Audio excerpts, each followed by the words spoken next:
All right, welcome to day 2 of what me and my dog eat after 5 years on carnivore diet. So if you missed day 1, I'll put a link in the description below where you can go check that video out. I kind of explain exactly what I'm doing with this series and the direction it's going to go. And just as a quick recap, essentially what I'm doing is just tracking everything that me and my dog consume over the span of about 30 days, just to give you an idea on how simple carnivore diet can be and where there might be holes in nutrition. And then as we go along, if there are holes in nutrition, we're going to address that and see if we can kind of create a very well-rounded and balanced meal plan using only carnivore foods. So if you're new to Apex, my name is Jacob, and this channel is all about humans and dogs and the foods that bonded us. So be sure to like, subscribe, and turn on notifications so you don't miss any of the future videos in this series. All right, so I'm just starting my day. I woke up pretty early this morning.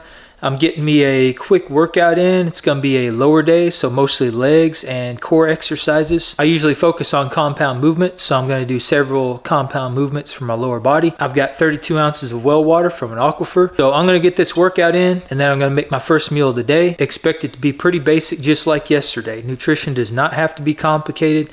You don't have to have fancy meals for every single meal. As long as you're eating nutrient-dense food, that's really all that matters. So one thing I want to mention is I did weigh myself this morning, because if you watch yesterday's video, you'll see that I consumed quite a bit of food in terms of calories, quote unquote. And I think it was like right around 4,600 calories, which was a surplus of like 1,500 or whatever it was. So that's quite a bit of food. So I wanted to establish a baseline and let you know exactly how much I weigh.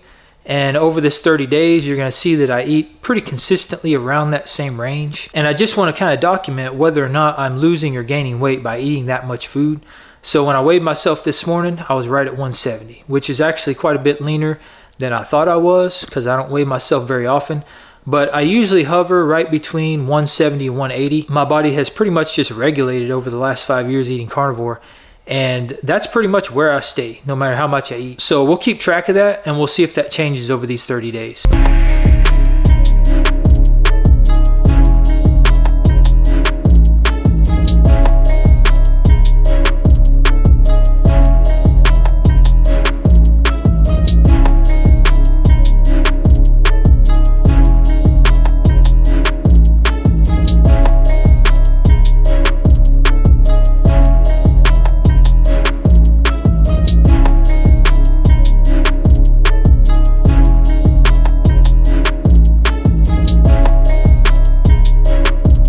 So for the first meal of my day, I've got about 13 ounces of 75-25 ground beef, and I've got a few ounces of venison, and it's going to come out to about 16 ounces of meat. As per usual, I am going to strain the liquid fat off that, and I'll use that probably to cook with later. And I'm going to add probably about 2 tablespoons of butter to this. So I'll end up logging this as like 85-15, just because it's going to be a little bit leaner, because I am straining off a lot of the fat.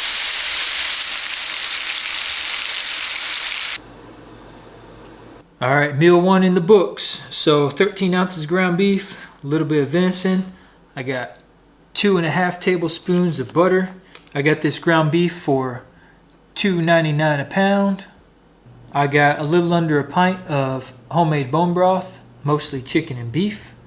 Some pink Himalayan salt. So this whole meal is going to cost me about $2.50 or so, if you count in the butter, because the ground beef itself, 13 ounces, it's about $2.43.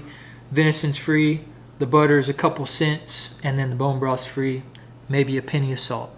So first meal of the day, about $2.50.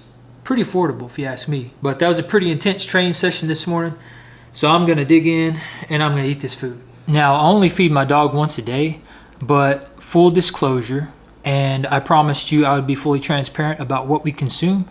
And during my workout this morning, I let her out of the basement, and she went out there and killed a baby rabbit. All right, so I've got mixed feelings about that, because I've been working pretty hard the last like 5 years to bring my rabbit population back up, because the fox population actually got kind of out of control over the last decade or so, and they kind of wiped the rabbits out from this area completely. And go figure, that's another canine. So, I mean, canines, they eat small animals, they eat animals. So it's great that she found a baby rabbit, because that means that they are reproducing and there's more out there, and I do see them more often.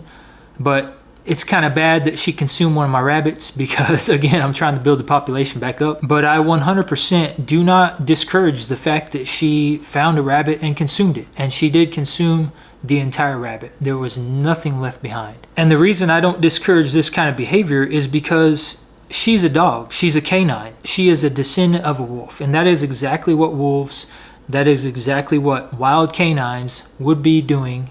And that's what they would be consuming in the wild. All right, it's dinner time for Shawnee. Now, as I mentioned earlier, she already had a meal. She ate a live rabbit. So it's one of those things. It's like you don't really expect that to happen, but when it does, I guess it's just less food you have to feed your dog, right? So tonight, since she already had this rabbit and she basically consumed the entire carcass, bones and all, I'm not going to give her any more bones. I'm just going to cut her off some chicken meat from a chicken leg quarter. She's not getting any kind of organs. And I might give her a little ground beef. So basically just chicken, beef, and I'll do some bone broth, and that's going to be it. And she's not going to need a whole lot of food because, again, she ate a pretty substantial amount when she had that rabbit. But anyway, I'm going to get her food prepped and I'm going to get her fed because she does seem to be kind of hungry. She's kind of pacing around the house. So that's usually an indicator that she's ready to eat. So I decided to go with 4 ounces of 80-20 ground beef and 10 ounces of chicken leg quarter. And as soon as this bone broth heats up, I'll dump this right over top. Now, one really cool thing about carnivore for your dog that I've noticed is that once they get off kibble and they're more in tune with their natural intuition and their natural way of eating, they tend to eat almost like we eat when we're on carnivore. So in other words, they tend to eat when they're hungry and they stop when they're full. My dog, for example, if I overfeed her, she will not consume all the food. It's actually very, very hard for dogs, and it's very hard for people to overconsume when you're eating a carnivore diet because the food is so satiating. So if I give her this food and she's already maxed out, then she's going to stop eating when she's full. She's not going to force herself to eat all this food. Whereas when you feed dogs kibble, they have a tendency of over-consuming because there's no nutrients in the food. It's very, very nutrient depleted. It's nutrient void, and they just eat and eat and eat. And it's essentially the same thing as hyper-processed food that we consume. You know, that's one of the reasons why people get overweight and obese when they eat processed food, because the way it is made and the way it's engineered, it's made for you to overconsume. It's made for you to eat a ton of it, not be satiated, and keep going back for more. And the hyper-processed food that we feed our dogs is no different. It's exactly the same.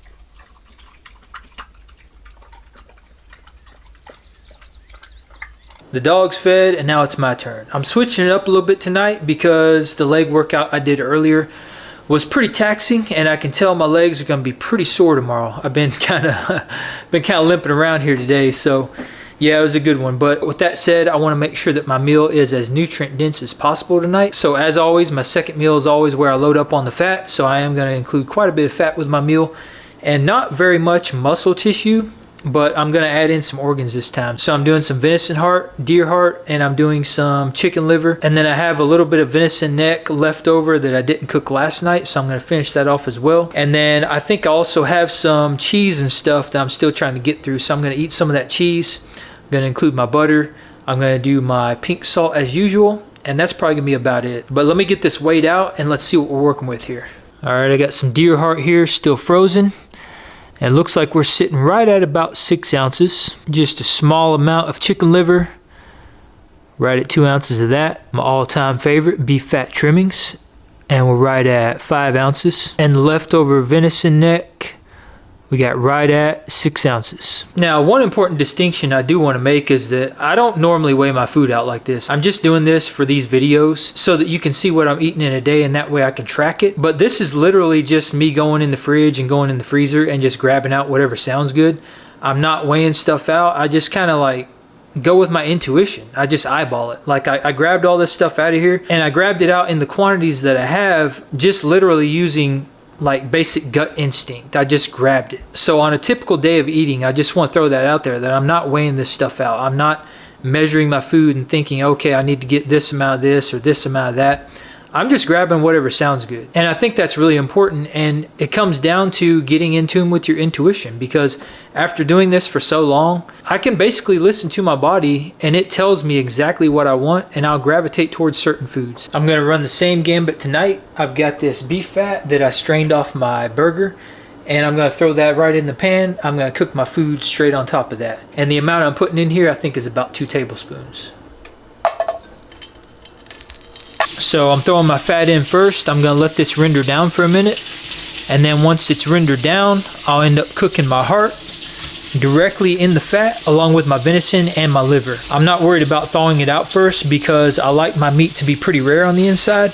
And I found that if I put it in there frozen, it keeps the center good and rare while it sears the outside.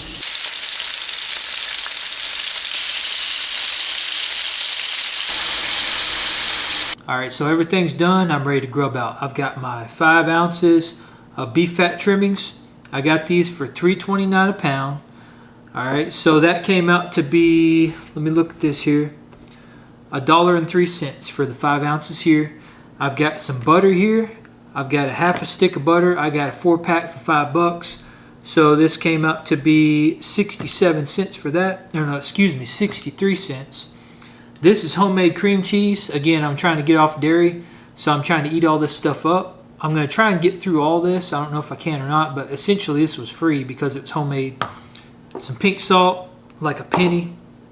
I've got my venison. I got my deer heart, completely free. I sourced that myself. Chicken liver, that was $1.45 for the whole pack. And price per pound was $1.59. So the 2 ounces of chicken liver is going to run me 20 cents for that. That's it. I mean, that's literally it. So the grand total for this meal, and this is going to sound absolutely obscene because everybody talks about how carnivore is expensive, but this whole thing is $1.86. All right, this is my biggest meal of the day. It's quite a bit of food. It's a lot of fat. It's going to be a lot of calories again because there's a lot of stuff here. And it's very nutrient dense, but $1.86, y'all. I don't know any other way of eating that you can eat that cheap. Now, granted, I am sourcing my own venison, but even if I was to include the ground beef that I ate last night, I got that for $2.99 a pound from my local butcher shop, okay? So it would still be around $5, or probably under $5, because I wouldn't be eating any more than a pound of ground beef. So you're still looking at like, I don't know, what, $4 or $5 or something for this entire meal, even if I was eating ground beef from a local butcher. So again, if anybody tells you that carnivore is unaffordable and it can't be done cheaply and it's super expensive, that is absolutely not a fact. Now, I'm very curious to see how this nutritional breakdown is going to compare to yesterday. So as soon as I get done eating this food, we're going to get into that. We're going to go over to the nutrients because I've got organs in here today. And we're going to see how it stacks up. All right, so I powered through that. I got pretty incredibly, I got through it. I was starting to question it because it was quite a bit of food, but I got everything done except about 2 tablespoons of butter, which I'm still picking on. I'm going to finish this because it tastes really good still. But I finished everything else, so let's go over my daily intake. Let's talk about macros. Let's talk about micros. So I got 3,896 calories today. All right, so somehow, again, I did not plan this meal. I just got out a bunch of stuff, threw it together, and whatever looked good, I eat intuitively. That's what I do. But my fat to protein ratio, just like on day 1, was 69 and 30. So 70-30, 70% fat, 30% protein. I had 1% carbs and 33 calories came from carbs. That was from the cream cheese I ate, I guess. But yeah, 70-30 split. And again, when I eat, I've tracked several times before over the last 5 years, and it's been pretty consistent 70-30. So I think that's really optimal for me. My body just seems to somehow know that's what I need, and that's what I get out to eat. So after exercise, after walking around the yard with the dog, doing all the stuff I do, I'm still 811 calories over. So I'm in a 811 calorie surplus, which means that I should be gaining weight. So by the end of this 30 days, I guess we'll see if I gain any weight. When I've tracked my food before, I've always hovered right around 4,000 calories, usually a little bit over. Today I was slightly under, probably because I ate quite a bit less ground beef this morning than I did yesterday morning. Only had like 13 ounces. And by the way, I did a total on the entire day on how much that cost. So between this morning's meal and tonight's meal, it was $4.61. That's with everything, butter and all that. So literally under $5, I ate an entire carnivore day for $4.61, which is really cheap. And then for my dog, I mean, I think hers was probably only like, I don't know, maybe $1 or $2 because she didn't eat that much food. The chicken I buy is usually 79 cents to $1.79 a pound. The ground beef is like $2.99 a pound. So I gave her, I think it was a little less than a pound of food. So combined total, you know, it was a couple bucks, but extremely cheap. Again, carnivore does not have to be expensive. So my protein intake for the day was 274 grams of protein. I had 302 grams of fat. Again, it came out to a 70-30 split. Fiber 0, which is good. We don't need fiber. Vitamin C. Okay, here's where it gets interesting. And this is what I was hoping to kind of discover after adding organs in tonight, comparing this to yesterday's meals. Because yesterday, it was no organs. It was very basic meals. Basically, meat, fat, salt, and water. Tonight, obviously, there's some organs in there. Last night, there was no vitamin C. Tonight, vitamin C is 18% of the RDA, and that's just adding a little bit of heart and a very small piece of liver. You know, just by making that one simple change, I bumped up my vitamin C by 18% or 17%. Iron's maxed out, B12's maxed out, calcium 39%. It's a little less today because I didn't have as much cheese. I just had the cream cheese instead of the cheddar.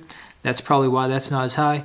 Again, if I want to bump that up, I could easily add eggshell powder, and that would take that up, or I could add some more dairy or something, and that would be right where it needs to be. Here's another really interesting one. So folate. Folate was one yesterday that was very low.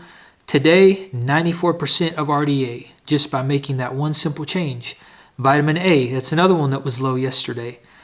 I got 3 times the amount of vitamin A today just by adding in liver.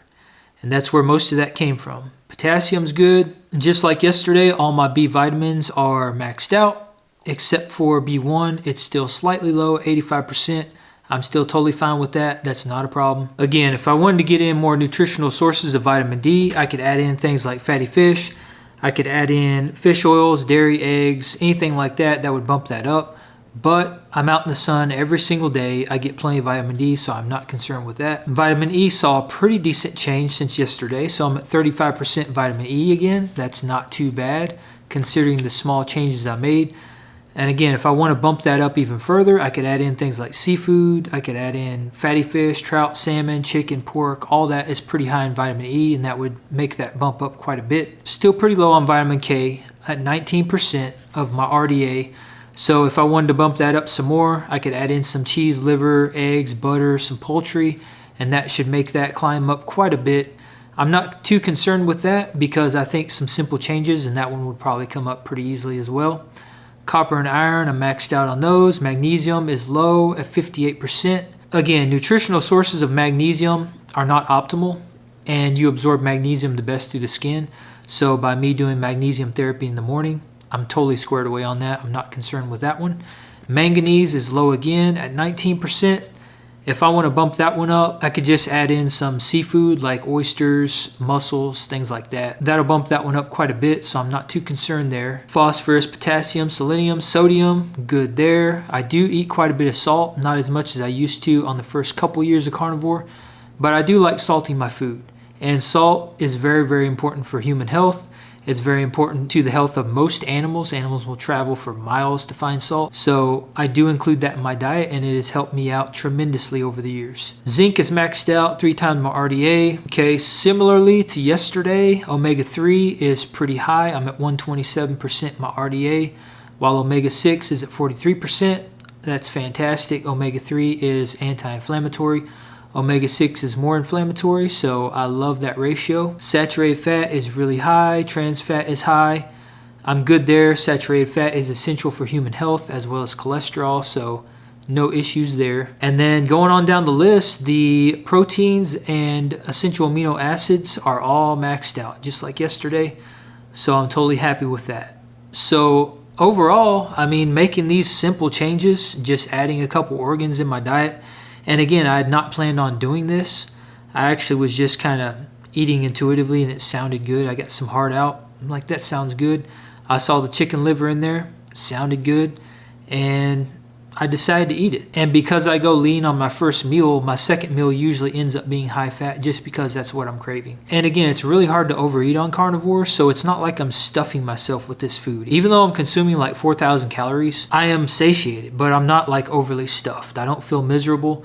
I feel totally fine. And I find that for myself, when I eat a high fat meal at the end of the day, I'll cut myself off very quickly if I've reached the full amount of fat that I need to consume that day, because it makes me very nauseated. And the same thing goes with organs and pretty much anything else. As soon as I get aversions to it, that's a signal, and it's a very strong signal that I've had enough. I do not need any more. So overall, I mean, again, this is turned out to be pretty nutrient balanced. It's pretty all-inclusive from a nutrient perspective. There's a few areas that could use some improvement, you know, specifically vitamin C, E, K, and calcium and manganese. But again, by adding the foods that I mentioned, I'm pretty sure and I'm pretty confident I can bring those up to a more optimal range. And it shouldn't really be that difficult to do that based off what I'm seeing now. So that's the end of day 2. Make sure that if you haven't watched it yet, do check out day 1. That's where I kind of go over the plan and the purpose behind these videos, and that's where everything starts. So if you want to start from the beginning, I'll put a link in the description below to that video, and I'll try to put that somewhere on this screen. So if you haven't already, be sure to like, subscribe, join the Apex Tribe,